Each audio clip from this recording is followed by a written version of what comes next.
Hello, and welcome to Breaking the Guard. Today's episode, we'll talk about a few different topics.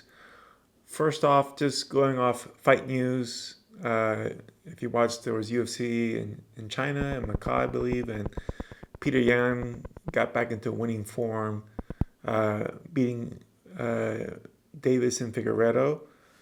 Um, so that's good for him. And now it looks like Marab wants to get a rematch with Peter Yan, uh, which is interesting. Normally, the champ doesn't call out challengers like that. It's usually the other way around. But that's an interesting matchup. They also have coming up Jiri Prochaska versus Jamal Hill. That's actually an interesting fight. I think Jiri is a bit too much of a wild man for somebody like Pereira, who's very technical. But against Jamal Hill, I think that would be a good matchup to see who will come out on top. Now, one of the things I wanted to discuss was the UFC taking a bigger step into the grappling world. I talked about this on Friday on the news segment, but I'll expand a bit more on it as far as also my views of how this shapes the future for grappling. Right now, we have Flow Grappling, who's doing Who's Number One and other events like that. And they're kind of in, they're both doing events and also like the hosting, the video hosting and recording and production for other events like IBJJF, for example. Of course, IBJJF is, I imagine, the biggest grappling event currently. But now ADCC is also taking a big role in doing events worldwide. You got the Nagas, and other smaller shows. And I feel there's a good, healthy competition between these events. ADCC, IBJJF. You have some of the Eddie Bravo stuff going on. UFC making its move in, to me, is a big signal that grappling is on the rise. And signing up Mikey Musumeci for an exclusive contract is also a big signal uh, that there's going to be a battle for talent. Now, some people were saying, oh, these exclusive contracts are bad for the fighters because it's going to potentially block people from competing at other shows and events, and then we're going to kind of have a repeat of early 2000s MMA where UFC and Pride, where they weren't really crossing over much, and there was an argument whether who was the best fighter because one of the top fighters was in each promotion. That is a valid argument, and I think that will definitely play a factor. It's I know people on both sides of this. One thinking the UFC going into grappling is going to be great. The contracts are going to give like steady income and a reliable source of employment, lots of exposure to sponsors, and because of the resources that they have to their parent company, TKO, they're going to have lots of talent coming in. So now you're going to be able to shine against the best stars, which is what ultimately what any true champion wants, is to be able to say they're the best, undisputed, right? Not that I'm the best in this particular league. These may all come to pass, and I hope it does. But the UFC is going to do what the UFC does, which is going to be to corner the market, right? It's what they did in MMA, and I have no doubt they will attempt to do the same thing in grappling. And with their resources, they definitely will probably be able to do that. And if so, it may enhance the spectator viewer experience as far as having a lot more events and being able to get better production and whatnot. But it might not be as beneficial for the grapplers, right? Where they might be stuck in the contract. They don't end up getting paid for sponsors because the UFC gets this pay, and then they filter it down. They trickle down effect, if you will, of your sponsorship money, and it's going to be contingent on your ranking and status, which is not going to determine who you get to grapple, right? It's going to be a popularity contest like it's always been. So you could tell that I'm a little jaded about that, right? So I don't think it's all sunshine and rainbows. The Like I said, it is a good sign as far as the market that the UFC wants to get into grappling. They've actually, I believe they just announced they're doing a reality show for grapplers now, and they're going to expand on the Fight Pass Invitational. I don't know. It wasn't clear the name of the Fight Pass Invitational is going to be the name of the league they're describing. But in any case, it might be FPI just grows into the league, or it might be another name that moves forward that becomes this grappling league that the UFC wants to foster. And in Dana's words, I'm paraphrasing here, but TKO, the parent company, is going to be the home of all combat sports: boxing, kickboxing, MMA, and grappling, jiu-jitsu. So they're obviously going after the whole pie. And it's interesting because Dana White is not a fan of grappling from what I can tell. So this only tells me that there's enough money in grappling now, or potential, that he's interested in getting in there and taking the lion's share of it. That seems to track as far as they had to build the MMA market, right? There was a market for it when Dana got in there, but it wasn't that big. They had to build it, and that took a lot of work, a lot of lobbying, and he got it done. And kudos to him for doing it, because we probably wouldn't be here without it. But that being said, I don't think he was going to be the guy to put in the work to get grappling at that same level. So he did the smart thing, I believe, which is he let other people build that market. And now that it's been built up, and mind you, it's still not at the level it would need to be very serious, or at least on the level of MMA, but it's getting up there where it has now that potential. At least that's what I'm hoping that he's seeing. So he's like, okay, now it's going to be a good time to swoop in, and I can take this to the next level. I don't want to start from ground zero. I'm going to start from, the middle floor and then build up. I've mentioned this, like there's teams that are like this, right? There are teams that I'm talking about jiu-jitsu schools or MMA schools that specialize on creating talent. They will get somebody who's a nobody and make them into a star. And then there's other schools that are recruitment schools that they don't know how to make talent. They can recognize it, and then they can elevate it or give it the platform it needs to be able to bump up, right? So in this case, I believe the UFC is doing the recruitment strategy here, which is they're not going to build the market. They're going to go into a market that's already up and coming, and then they can elevate it a level. So I think that's great news for grapplers, right? Whether you're excited about this new venture the UFC is doing, or you think it's like the downfall of grappling, you at least have to recognize that the UFC moving in is kind of like Warren Buffett taking interest in your company, right? Like there's going to be a lot of money coming your way now, right?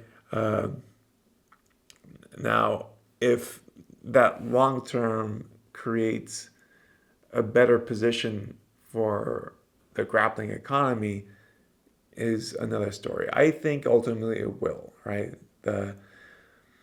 But the other players have to remain involved.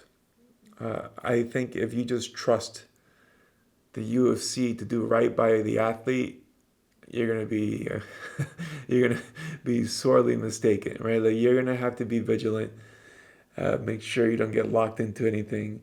that is too ironclad against you. Uh, Typically, fight promotion contracts go one way, which is to the promotion, and you're not seen as uh, you're not an employee of the company. You're a contractor. You're disposable, right? You're only used, not grown. So if you're a grappler that's in the process of getting acquired by the UFC, just realize that it's an adversarial relationship. It's not they're not your friends, right? You're useful to them because you're gonna make them money. The moment you're not, you're gonna get thrown off the side of the road. So just the loyalty doesn't go any further than that. As long as you understand that, then I think you'll be fine, and you can traverse that terrain as necessary. I would also say make sure that you do take advantage of the benefits that the UFC would offer you, which is that massive amount of exposure. Don't expect that they're going to do all the work for you and that they're going to market you and they're going to get you, sponsorship deals that you can actually make money from, that they're going to grow your other businesses for you if you have them.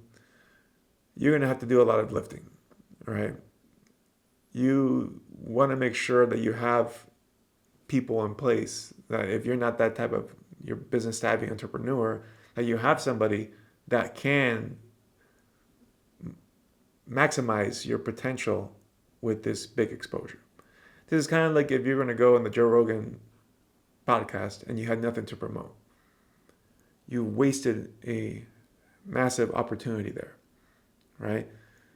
Of course, you're excited about, being on a big platform and being able to talk to somebody that, is talk to some of the most amazing people on the planet. And that in itself is a treat. But it's also a big opportunity to put out a message, right? So if you just came to have a fun conversation and that was it, you've kind of wasted the biggest megaphone on the planet. And the UFC provides that type of opportunity as well. As a fighter, you get to display yourself in the biggest light possible. So you want to make sure that you make it very well known the other things that people who enjoy your fighting can follow you through, right? And try to capitalize it as much as you can, because as you should know, your athletic career is relatively short compared to your life. I would hope so, at least. Maybe you're going to be at the top for 10, 15 years, which is a long career. So your life is probably going to last by life expectancy in the US to your 70s. So you need backup plans. And hopefully that athletic career, your time at the top there, can fuel other endeavors that you have, so that once you decide to step off from fighting, other parts of your life are booming. So just make sure you have those things in place, right? Everybody at this point, if you're in the fight game, should have a social media account that you're posting to. You should have websites that people can buy merch from. They can, invest in courses that you have. They can, book events with you, seminars. Like all these things should be in place, right? Like you want to be ready for that type of mass exposure should be. And even if you're not there yet, you should be ready, because if you're pursuing a career in the martial arts, ultimately you want to be at that level. So if you're not ready for that, you're kind of setting yourself up for failure, in my opinion. So, I mean, those are my takes there as far as UFC moving into the grappling space. Like I said, I will stay on the optimistic side, that I hope that it only grows the sport more without tearing it apart and, monopolizing it. I think that it's going to be difficult for the UFC to do that, more difficult to do in grappling than it was in MMA. When the UFC basically started MMA, right? At least in the in North America. And it was the first real MMA in the USA. Of course, Japan was doing stuff. Brazil was obviously doing Balotudo, but it didn't have a global impact like UFC did. So they were essentially the first to market, and they were able to continue that. So they had that advantage that they were able to adapt and shift to the political climate as regulations came in. So they were able to keep that first market advantage, kind of like how, in the cryptocurrency space, Bitcoin has remained on top the entire time, despite there being like thousands and thousands of different coins that have newer technology. It's just like Bitcoin got in there first and they managed to adapt and stay on brand. UFC is not the first to grappling. They're going to be like probably one of the last to get into grappling, right? Uh, there's like IBJJF, CBJJF, right? You have ACC, you have your Nagas, your grapplings, your Who's Number One. So there are lots of events that already have a lot more history, and they also have their fingers in lots of pies already, and globally. So for the UFC to be able to monopolize grappling is going to be more difficult. There's also lots of different types of grappling, right? As far as rule sets, you have the Eddie Bravo style of no score, sudden death periods. You have IBJJF point space with advantages. You have ADCC with no score, then scoring, right? And then you have the team style events. So there's lots of different styles. So it becomes harder. I mean, it's like niches within niches, right? So I think that grappling has that going for it, where it's going to be hard for UFC to be able just to swallow up all of that, because certain competitors only compete in certain types of events as well.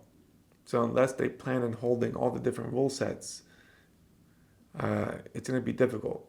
So I think on the optimistic side that the UFC essentially is going to have their brand of grappling with their rule sets that they like and that they think is the most entertaining for their viewers. And it's going to become probably one of the stronger leagues, but it won't be able to swallow up everybody. At least that's what I hope. And if it could become a viable competitor, then perhaps it can start bumping pay raises for everybody and all the different associations, And it'll be interesting to see what happens with CJI. CJI. It's funny, my brother had told me that I was saying CGI a lot. And I denied that I did, and I just did it right now. So CJI. If they decide to do another event, which they said they are, how it's going to fit into that space with the UFC, ADCC, IBJJF. Great time to be in grappling. That's all I can say, right? You have lots of opportunity right now. I wish I was an active grappler right now, because so much you can do here. Now,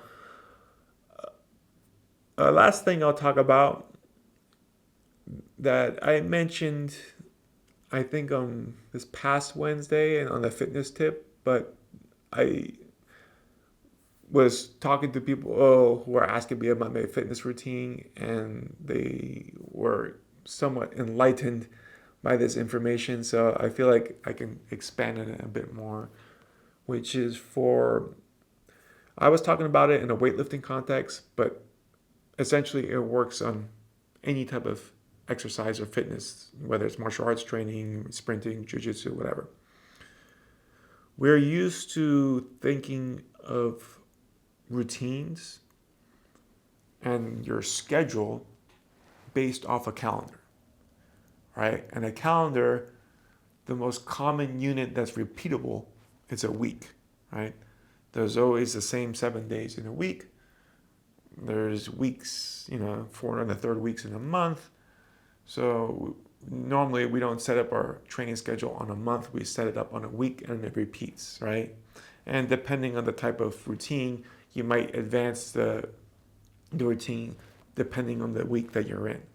But the basic unit of organization is a week, which consists of 7 days. Now, you might say, okay, if we're doing weightlifting, I'm going to lift Monday, Wednesday, Friday. Or if I'm doing jiu-jitsu, I do, if I'm martial arts, I grapples on Monday, Wednesday, Friday. I do wrestling Tuesdays. I do kickboxing on Thursdays. And then Saturday, open mat. Sunday, I chill. And you might have some type of thing like that, and it repeats. So you have this very cyclical pattern that works very neatly in 2 weeks. When you're a younger person, that works great. And the reason being, normally you can organize your workouts in such a way that you can have a good frequency of activity and you recover quick enough that it makes sense. Now, I'm 43. A 7-day week does not work for me. If I try to lift 3 times a week within 7 days, it doesn't work. I could do it once and then performance starts to degrade. And it's simply because I'm not getting enough recovery between my exercises, my workouts. So what I started doing recently is going into what I call a 9-day week, right? Where rather than try to fit my workout routine in 7 days, I'm going to fit it in 9 days. For example, for the strength training program I'm doing, which I talked about, the Mad Cow 5x5, this week, I lifted on Monday. I had 2 days rest. Then I lifted on Thursday. I rested Friday, rested Saturday, and then I lift on Sunday, right? So I'm giving 2 days rest between my lifts. That gives me enough time to recover from that previous lift so that I can be optimal on that next day. Now, as a consequence, that you might say, well, that reads like 7 days, but you have to because look, I lift on day 1, 2 days rest, lift on day 4, 2 days rest, lift on day 7. But the problem is it doesn't repeat right away. It needs 2 more days, right? So that's where you get your 9th day, basically. So as a consequence, you don't get a clean weekly schedule by the calendar because my lifting days are always going to be different, right? For example, I lift on Sunday, the 3rd, which would complete the quote-unquote 9-day week. So now my next lift is going to be on Wednesday, right? And then after that, it's going to be Saturday and then Tuesday, right? So it's always going to be rotating. So not ideal, right? Especially, if you have a particular shift or whatnot that you're only available certain days to do, this is not going to be great for you, right? But if you have a little bit of flexibility, then it's going to help a lot. At least for me, it's been a lot easier to lift thinking of a 9-day cycle versus a 7-day cycle, right? Because the 9 days for me is optimal. My lifts are better each time. And I imagine at some point it might become a 10-day cycle, right? As the recovery goes downhill, and that's fine. I think the importance is understanding that recovery is very important. And if you're not getting enough recovery, you're not going to be able to rebound as well as you want. So the performance on that workout routine is not going to be great. Especially when it comes to lifting, recovery to me is far more important than frequency because your lifting is only going to produce a strong signal for growth and strength if you're lifting optimally. If you're lifting and you're getting bad lifts because you're not well rested, you're not getting a strong signal for growth because you're not able to achieve that peak output. So you're actually doing yourself harm. Like you're not going to move up. If anything, you might move back because maybe you injure yourself, right? So especially for lifting, for strength, or for power production, we want to make sure we have full capacity. So there needs to be as close to 100% recovery as you can get. This can also translate into your grappling and your martial arts and your kickboxing, striking, all your different things there, because you might find that you're not able to train 4 or 5 times a week in a 7-day period. But if you stretch out the time, maybe on a 9-day, you could do 4 times a week or 5 times a week. And I find that to be a lot more useful. And I think with martial arts training, since the goals are different, we're not trying to build strength when we're doing martial arts. Ideally, we're trying to build technique. And of course, there's going to be some strength used and some speed. But really, what we want to try to get out of martial arts training is technique and timing, right? Being able to recognize the cues that an opponent gives you to be able to counter or to hit a move, right? Like the signal to fire. So those don't require max exertion all the time, right? So it's possible to get a lot more martial arts training in without exacting as much of a physical toll, as long as you balance it properly. So this past week, for example, I lifted, well, it's going to be 3 lifts, right? From Monday, Thursday, and then Sunday. And I also trained martial arts 5 times, because I did Tuesday, Wednesday, Thursday, Friday, Saturday, 5 days in a row. But these 5 days in a row that I did weren't heavy days. They were all, in fact, lighter days. Not necessarily by design, but it's just the way it played out. I didn't have really tough rounds. They were all kind of chill, maybe 1 or 2 rounds that were tough in each day, but that was about it. So it allowed me to work on things that I wanted to work on, and build those skills more without getting very sore. And like some of the classes I was just drilling the entire time. And when I did rounds, they were just flow rounds. So very easy to recover from it. To me, it's almost like a very small recovery cost to be paid there, versus doing, 8 5-minute rounds of hard rolling. That exacts for me, that's probably the biggest cost of recovery there. That and a heavy lifting session are pretty close, right? So you can find ways to kind of balance those things out a bit if you vary the intensity. But in my opinion, for weightlifting, intensity is always going to be high by design, which is why I think in that structure, thinking longer term, 9-day window, 10-day window even, for recovery is going to put you in a much better position to be able to bounce back. Versus grappling, where the intensity level of a training session can vary. We can go very light, we can go medium, we can go heavy. So this past week, it was basically all light for me. Some medium, but I would call it more light than anything. So I can do that. And I was lifting on days that I was training martial arts as well, right? So I got to mix them up. And that's another thing. I've talked about this before, but just in case,